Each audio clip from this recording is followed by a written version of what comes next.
빨간 벽.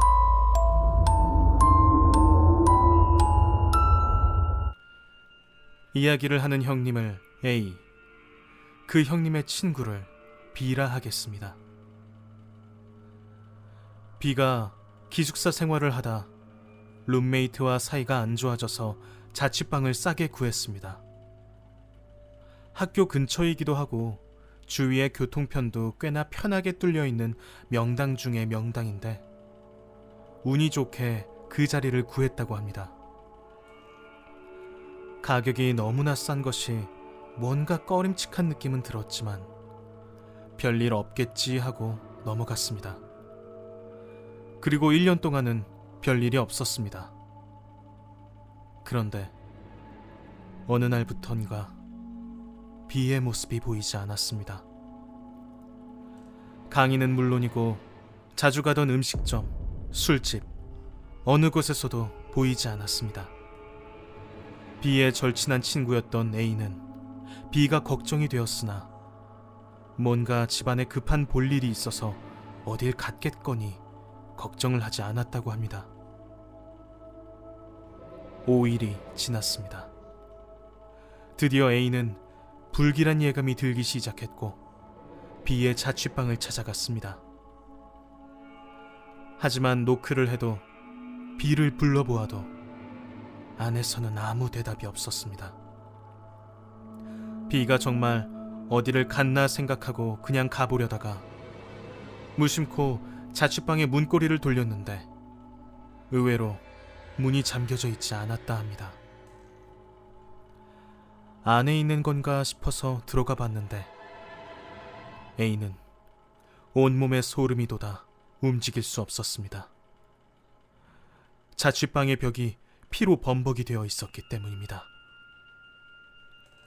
매우 이상하게도 다른 곳은 전혀 묻어있지 않고 오직 문고리가 있는 높이의 벽에만 붓으로 빨간 물감을 묻혀 점을 찍은 것처럼 점점 수많은 핏자국이 묻어 있었습니다. 정면에 보이는 침대에는 비로 보이는 사람이 이불을 뒤집어 쓰고 웅크려 있었다고 합니다. A는 무섭기도 하고 두렵기도 해서 조심스럽게 침대로 향했습니다. 야, 인마, 걱정했잖아. 뭔 일 있냐? 라며 한 손으로 이불을 걷어 올렸습니다. 아니, 걷어 올리려 했습니다. 그런데 이불이 쉽사리 걷어지지 않았습니다. 마치 이불에 붙은 그것과 이불이 한 덩이가 된 것처럼 두 손으로 들어 올리려고 애를 썼다고 합니다.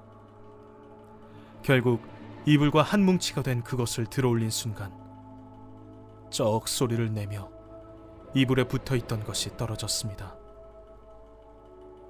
떨어진 것은 온몸에 피칠을 한 채 죽어있는 B의 모습이었습니다. 이불을 뒤집어 쓰고 죽은 듯한데 몸에서 흐른 피가 굳자 이불과 몸이 붙어버린 것이었습니다. B의 모습은 퀭하게 떠져 있어서 죽기 직전까지도 극도의 공포에 질려 있었다는 것을 알 수 있었습니다.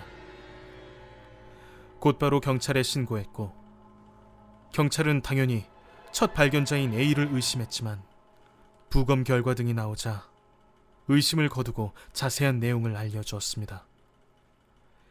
B의 사인은 과다출혈이었습니다.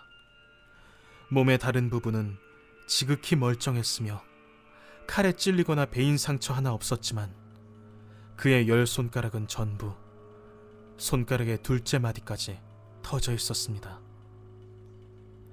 벽에 묻은 피는 전부 B의 것으로 양으로 치면 B의 몸에서 나오는 피의 거의 절반에 가까운 엄청난 양입니다.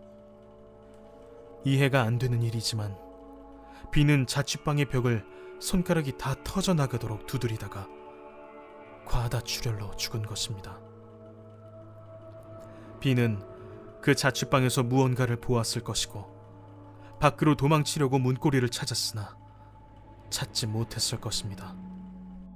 그 때문에 문고리 높이의 벽을 미친 듯이 두들겨서 그곳에만 피가 묻어 있던 것은 아닐지, 그리고 나중에는 이불 속에 숨었으나 흘린 피가 너무 많아 죽었을 것입니다.